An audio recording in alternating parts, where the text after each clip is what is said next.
नमस्कार दोस्तों, आप जुड़ चुके वॉइस ऑफ एमपी से और मैं हूं अब्दुल अली ईरानी। किशोर जवेरिया जो है समाज सेवा के क्षेत्र में जाना पहचाना नाम है। वो कृति के फाउंडर मेंबर रहे हैं और साथ ही साथ वो कई अन्य समाज सेवी संस्थाओं से जुड़े रहे हैं। लेखन का कार्य भी वो लगातार करते रहे हैं। उन्हें खेल महासंघ जिला नीमच का सर्वसम्मति से अध्यक्ष नियुक्त किया गया है। खेलकूद को लेकर उनकी क्या योजना है, खेलकूद के क्षेत्र में वो किस तरह से काम करेंगे, अध्यक्ष बनाने के पीछे लोगों की क्या मंशा है, खिलाड़ियों के लिए वो किस तरह से अपने आप को सिद्ध करेंगे, प्रूव करेंगे। मेरे साथ मौजूद है किशोर जवेरिया जी। आइए बात करते हैं उनसे कि उनको क्या किस तरह से वो काम करेंगे। सर, सबसे पहले वॉइस ऑफ एमपी से आपका स्वागत है और बधाई। खेल महासंघ जिला नीमच के अध्यक्ष, बहुत बहुत धन्यवाद। सर, नीमच में खेलकूद को आगे बढ़ाने में किस प्रकार की समस्याओं को आप महसूस करते हैं? देखो ईरानी भाई, जैसा कि सब जानते हैं कि नीमच जो है, नीमच की जो मिट्टी है उसकी तासीर है कि यहाँ पर खिलाड़ी पैदा होते हैं और एक से एक खिलाड़ी नीमच शहर के अंदर हुए हैं। चाहे कारगुना सेनी का नाम ले लो, चाहे कार्या का नाम ले लो, चाहे साहू का नाम ले लो, चाहे साहब का नाम ले लो, और ऐसे कई खिलाड़ी फुटबॉल के तो नामचीन खिलाड़ी यहाँ पर रहे हैं जिन्होंने पूरे देश के अंदर अपना नाम किया। लेकिन पहले क्या था कि हर गली मोहल्ले में कहीं भी निकल जाओ मैदान थे और खेलने के लिए पहुंचे। और पहले मैदानों का ट्रेंड अलग था, अब ट्रेंड अलग है। धीरे धीरे क्या हुआ कि जैसे जैसे नीमच का विस्तार हुआ वैसे वैसे यहाँ के खेल मैदान और स्थिति ये बनी कि बच्चों को खेलने की जगह नहीं। अब ये स्थिति आप देखें कि कभी नीमच बंद होता है या जब छुट्टी के कभी आप देखें तो गली मोहल्लों में या सड़क के ऊपर लोग बैट बॉल लेके क्रिकेट खेलते हैं। वो इसलिए कि अब खेलने के मैदान नहीं बचे। तो मैदानों को लेकर हमारा एक लंबे समय से संघर्ष है। नीमच के जो अगर खेल मैदान बंगला नंबर 60 और इस तरह से जो कॉलेज के पास बड़े खेल मैदान थे वहाँ पर भी कई कार्यालय बना के और इस तरह से सरकार ने जो बैठे हुए नुमाइंदे हैं उन्होंने खेल मैदान दिया और धीरे धीरे यहाँ के खेल मैदान। अब स्थिति ये है कि हमारे यहाँ के जो खिलाड़ी वे बेचारे इस स्थिति में नहीं है कि वे खेल मैदानों के लिए संघर्ष करें, क्योंकि उनके लिए अपनी रोजी रोटी और अपनी पेट भराई की बहुत बड़ी समस्या है। क्योंकि गरीब वर्ग से या छोटे वर्ग के लोग ज़्यादा खेल के अंदर खिलाड़ी हमारे यहाँ खिलाड़ी जो करियर ओरिएंटेड रहते हैं, उनका पढ़ाई लिखाई या हमारे जो भी खिलाड़ी हैं वो मध्यम वर्ग के, तो वो इतना संघर्ष नहीं कर पाते कि पूरा समय अपना इसमें। मैं चूँकि नीमच की मिट्टी में पैदा हुआ, यहाँ के खिलाड़ियों को पढ़ते हुए देखा और बड़ी खुशी होती है जब किसी अखबार में या किसी न्यूज़ इस तरह से वहाँ सम्मानित हुआ या कोई पदक प्राप्त करा। और एक मन में टीस थी कि नीमच के बच्चों को खेलने के लिए यहाँ कुछ सुविधाएं नहीं। ऐसा नहीं है कि हम यहाँ पर खिलाड़ी नहीं है या बच्चे खेलते नहीं है। आप जाके मैदान में देखो, मैदान में देखो, मकान रेलवे के जो मैदान है, रेलवे का ऊपर ग्राउंड देखा, वहाँ देखते हैं, हर जगह बच्चे खेलते हुए दिखते हैं। लेकिन उन्हें प्रॉपर गाइडेंस और प्रॉपर सुविधाएं और प्रॉपर ग्राउंड की जब हम देखते हैं कि हमारे पड़ोस के अंदर मंदसौर के अंदर एस्ट्रोटर्फ का ग्राउंड बन जाता है, वहाँ पर क्रिकेट की स्टेडियम बन जाता है, निम्बाड़ा जैसी छोटी जगह के अंदर खास ग्राउंड फुटबॉल की मैच हो रहे हैं। जब हम वो सब देखते हैं तो हमारे अंदर एक चीज़ रहती है कि हमारे शहर में, जबकि नीमच जो है इस पूरे ट्रैक पे सबसे अव्वल दर्जे का शहर माना जाता था। यहाँ पर जो सुविधाएं थी इसके आसपास पर अब खेल सुविधाओं को लेकर हम लोग तो हमने ये सोचा कि खेल के मामले में कुछ करना चाहिए। तब मैंने यहाँ के खिलाड़ियों से बात करी, यहाँ के से बात करी, तो वो यही था कि हाँ भाई साहब, सहमत तो सब है कि खेल की सुविधा नहीं है, लेकिन वो है कि साकल को, हाँ साकल कौन खोलेगा? क्योंकि हर व्यक्ति का ये है कि कहीं ना कहीं जब को सुरक्षा की जिम्मेदारी भी रहती है। तो मैंने कहा कि चलो साकल में, तो साकल खोलने के लिए मैंने सभी यहाँ के खेल संगठनों से बात करी, यहाँ के खिलाड़ियों से बात की, और कल जो मीटिंग हुई गांधी वाटिका में, उसके अंदर कम से कम 20 खेल संगठनों के कुछ और उसके अंदर सर्वसम्मति से खेल के लेकर, खेल मैदानों को लेकर, खेल समस्याओं को लेकर बहुत लंबी चर्चाएं हुई, और उसके बाद सर्वसम्मति से सभी ने मुझे ये दायित्व दिया कि यहाँ के खेल मैदानों के और यहाँ के खेल के घटते हुए स्तर को लेकर जो परेशानियां हैं उनके लिए सर्कस किया जाए और उसे आगे बढ़ाया। सर, खेलकूद को आगे बढ़ाने के लिए आप सबसे पहले जनप्रतिनिधियों से, खेलकूद की संस्थाओं से और समाज सेवाओं की संस्थाओं से किस तरह की अपेक्षा करेंगे और उनसे क्या चाहते हैं? देखिए, सबसे पहले तो ये है कि हमारे यहाँ की जो खिलाड़ियों का असुरक्षा के या कुछ हो नहीं सकता। एक तो वो भावना निकालनी है कि ऐसा नहीं है कि कुछ हो नहीं सकता। दुश्मन तुम्हारा का एक शेर है कि कौन कहता है कि आसमान शराब नहीं हो सकता, एक पत्थर तो हम वो पत्थर उछालने की कोशिश करें। दूसरा ये है कि यहाँ के जो खेल मैदान है, जैसे यहाँ देखकर राजेंद्र प्रसाद स्टेडियम को आते, राजेंद्र प्रसाद स्टेडियम में आप स्टेडियम बना हुआ है, बैठ के सीढ़ियों लगी हुई है जहाँ से दर्शक देख सकते हैं, पेविलियन बना हुआ है। वहाँ पर एक छोटा सा काम है कि जिस ग्राउंड पे खिलाड़ी खेलते हैं वो ग्राउंड बिगड़ा हुआ है, क्योंकि उस ग्राउंड के अंदर जिस तरह से ग्रास ग्राउंड बनाने के समय गलत, अब उसको वापस ठीक किया जा सकता है और इसके अंदर कोई बहुत बड़ा खर्चा नहीं, नगर पालिका से बहुत आसानी से।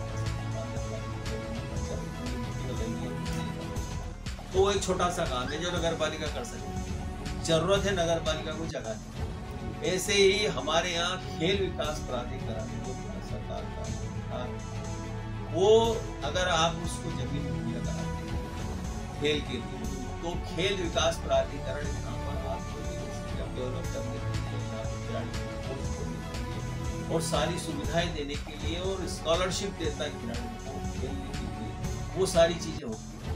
हमारे जनप्रतिनिधि जो है यहाँ के, वो इन चीजों को समझ ही नहीं पाते कि किस तरह से वहाँ से वो चीजें लाई जाए, किस तरह से हमें यहाँ पे बच्चों को, तो बात तो हम करते हैं कई बार कि यहाँ पे ये चीजें लाई जा सकती है, पर उनकी समझ ही नहीं आती कि कैसे लाए, तो इसके बारे में कोई पहले नहीं करते। हमारा प्रयास रहेगा कि जनप्रतिनिधियों के माध्यम से, आपके इस चैनल के माध्यम से हमारे जनप्रतिनिधियों को कहना चाहता हूँ कि हम जो खेल के लिए आवाज उठाते हैं या किसी भी चीज के लिए आवाज उठाते हैं, हम आपके विरोधी नहीं, आपका विरोध नहीं कर रहे, हम आप अपने आप का सहयोगी मानो, क्योंकि हम आपके क्षेत्र के लिए कुछ नई लाने के लिए आपको सुझाव दे रहे हैं, आपको कोई आवाज उठा रहे हैं, तो आपको तो इस बात के लिए धन्यवाद ज्ञापित करना चाहिए कि आपके संज्ञान में जो चीज थी वो आपके संज्ञान में लाई, आप इसे आगे बढ़ाएं।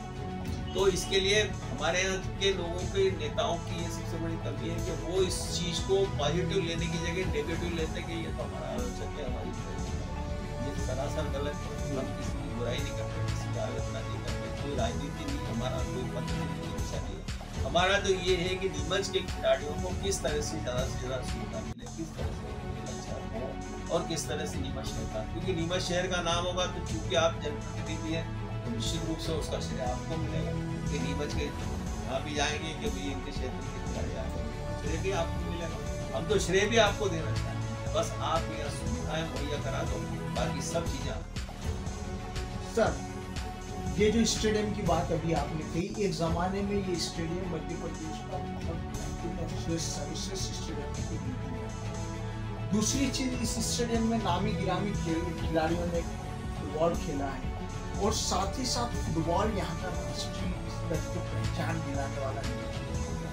तो विशेषकर फुटबॉल को वापस से उसकी गरिमा लौटाने के लिए वापस से लौटाने। देखिए, फुटबॉल निश्चित रूप से नीमच का एक कहना चाहिए कि मिट्टी का खेल है, नीमच की माटी में ही फुटबॉल है। तो ये जो स्टेडियम बना, इसके पहले यहाँ बिल्कुल जब प्लेन मैदान हुआ करता था, जमीन पे बैठ कर और मैच देखा था, स्टेडियम बना। लेकिन जिस तरह से फुटबॉल यहाँ आगे बढ़ना चाहिए, बजाय आगे बढ़ने के पीछे हटा, उसका सबसे बड़ा कारण ये है कि यहाँ पर फुटबॉल के जो खिलाड़ी हैं, बात थोड़ी कड़वी जरूर है, लेकिन जो फुटबॉल के खिलाड़ी हैं वो खेल से ज़्यादा दूसरी चीज़ों की तरफ और उसकी वजह से नीमच का फुटबॉल खेल पिछड़ता था। दूसरा यहाँ पर जो DFA और ये है, इसमें राजनीति ने दखल देना जो से चालू करा, उसके बाद से DFA का वो कंट्रोल नहीं रहा खिलाड़ियों को, डिसिप्लिन जो खिलाड़ियों को होना चाहिए वो खत्म। यहाँ पर आप देखें जितने भी क्लब है वो आपस में लड़ते हैं, खेल भावना से खेल खेलना सबसे ज़्यादा है। और नीमच के अंदर ये हुआ कि एक जातिगत जो क्लब बने, वो भी मैं सोचता हूँ कि इसका बहुत बड़ा कारण है कि उससे हमारे यहाँ की खेल का नुकसान। तो जितने भी यहाँ पे जातिगत नाम उस क्लब में मेरा अनुसार जातिगत भावना से नहीं, खेल भावना से। जातिगत भावना से क्या होता है कि आपस में एक दूसरे से रंजिश होती है और आए दिन यहाँ पे झगड़े होते हैं, उससे फुटबॉल का नुकसान हो रहा है, उससे खेल का नुकसान हो रहा है, उससे शहर का नुकसान हो रहा है। तो ये चीज़ें खत्म होनी चाहिए और हमारे जो DFA के पदाधिकारी वे भी सबको साथ लेकर चलने की एक नीति चलाना चाहिए। जो गलतियाँ पिछली बार की है, हमें किसी से कोई छोटे बड़े नहीं हो जाता है, बैठ के बात करने से बड़ी समस्या, बड़े समस्याएं हो जाती है। सारे खिलाड़ियों को साथ लेकर पुराने जो यहाँ के फुटबॉल के कम खिलाड़ी बचे हैं उनको बीच में डालें और जो नीमच के जिनको लगता है कि हमारा कर सकते हैं और खेल की सबसे बड़ी शर्त आपने बताई कि अनुशासन में खेल। ये माना कि आप ये समझ भी रहे हैं कि इसमें हम लोग पिछड़ रहे हैं या कहीं गलतियां नहीं, आपकी ओर से इसके लिए क्या प्रयास हुआ?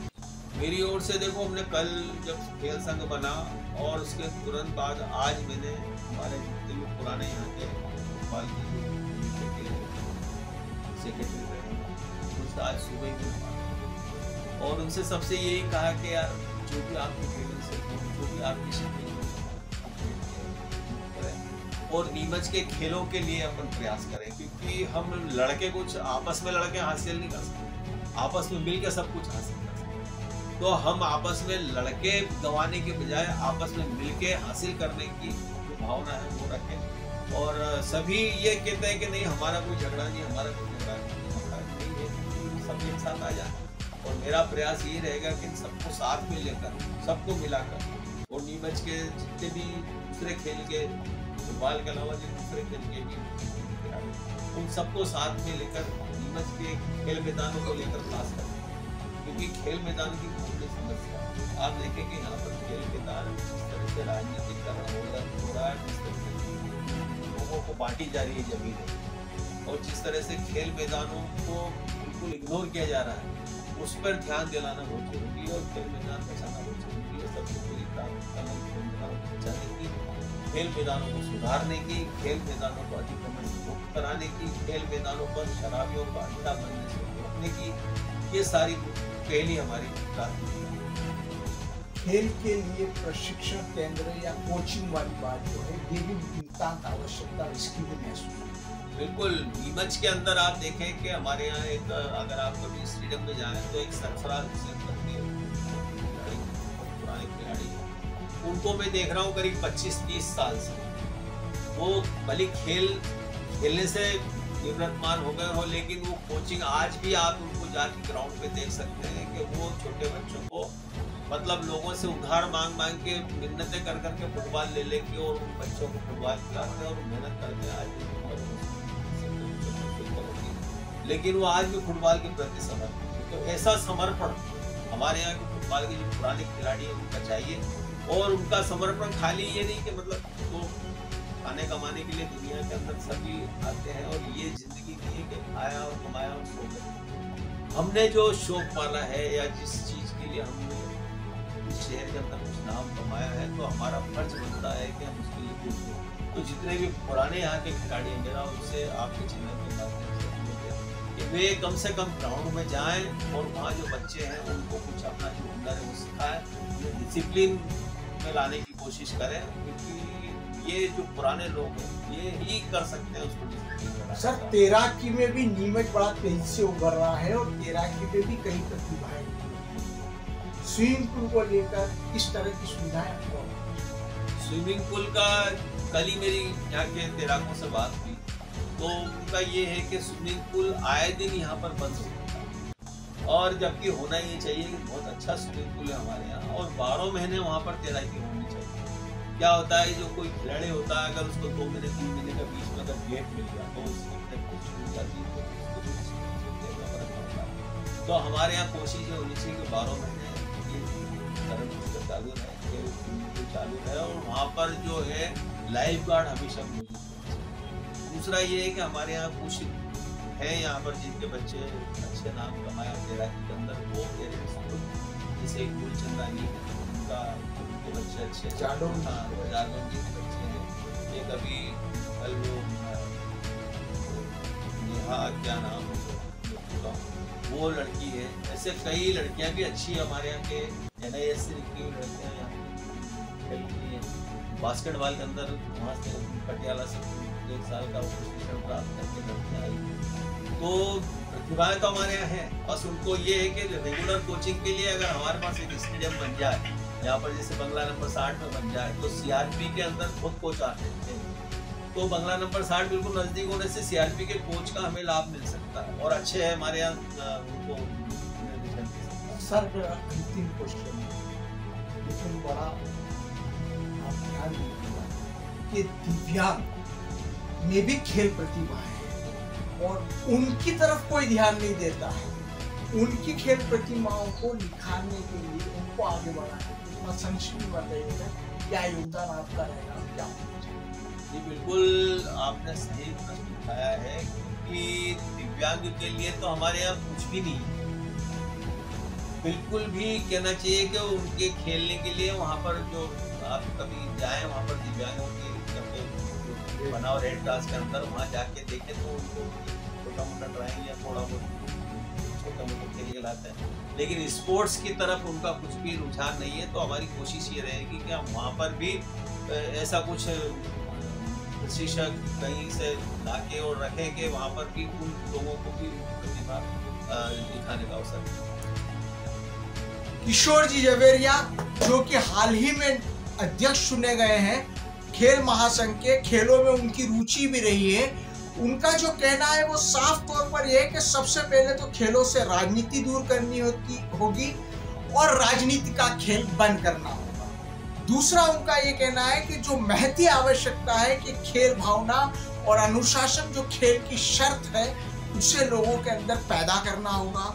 साथ ही साथ जो खेल मैदान है उसमें सुधार की गुंजाइश है, प्रशिक्षण केंद्र शुरू करने होंगे और खेलकूद में फुटबॉल के साथ साथ तैराकी के साथ साथ सभी खेलों पर ध्यान देना होगा।